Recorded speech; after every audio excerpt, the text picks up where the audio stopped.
వినాయకుడి బొమ్మ తెస్తున్నారా? మండపంలో ఎలా కూర్చోబెట్టాలో పూజా విధానం తెలుసుకోండి.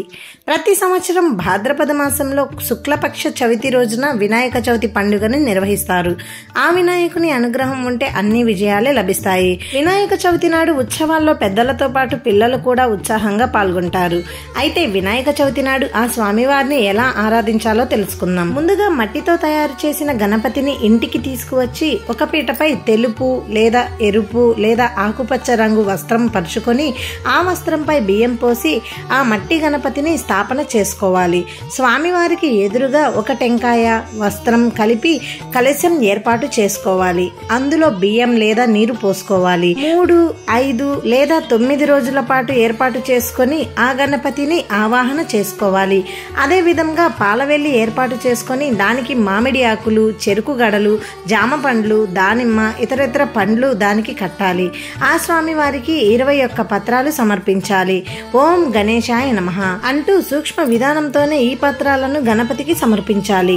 స్వామివారిని పసుపు, కుంకుమ, గంధము, పూలతో అలంకరణ చేసుకోవాలి. కలశంలో నీళ్లు పోసుకొని అందులో పసుపు, కుంకుమ, గంధం వేసుకొని ఆ నీళ్లను స్వామివారిపై 3 లేదా 5 సార్లు చల్లాలి. ఆ గణపతికి 21 పత్రాలతో పాటు 21 గరికలను సమర్పిస్తూ గం గణపతియే నమః, శ్రీ మహాగణపతియే నమః, శ్రీ గణేశాయ నమః అనే నామాలతో ఆ గణపతిని భక్తిపూర్వకంగా ఆరాధించాలి. ఆ స్వామివారికి ప్రీతికరమైనటువంటి కుడుములు, ఉండ్రాళ్ళు, లడ్డూలు, పాయసం, భక్ష్యములు, అటుకుల బెల్లం ఇలాంటివి నైవేద్యంగా సమర్పించాలి. స్వామివారికి మంగళ గీతారాధన చేస్తూ కర్పూరాది నీరాజనాలు అర్పించుకొని ఆ స్వామివారిని మొక్కుతూ తమ కోరికలు నెరవేరాలని ఓం గం గణపతియే నమః అంటూ 108 సార్లు జపించాలి. ఆ తర్వాత స్వామివారికి నైవేద్యంగా సమర్పించిన ప్రసాదాలను స్వీకరించాలి. అనంతరం తమ సమీపంలో ఏర్పాటు చేసుకున్నటువంటి గణపతి మండపాల వద్దకు వెళ్లి అక్కడున్న వినాయకులను దర్శించుకోవాలని తెలిపారు.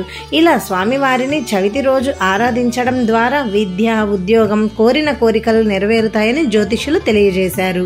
తెలుసుకున్నారు కదండి. మీకు ఈ వీడియో నచ్చినట్లయితే ప్లీజ్ లైక్ చేయండి.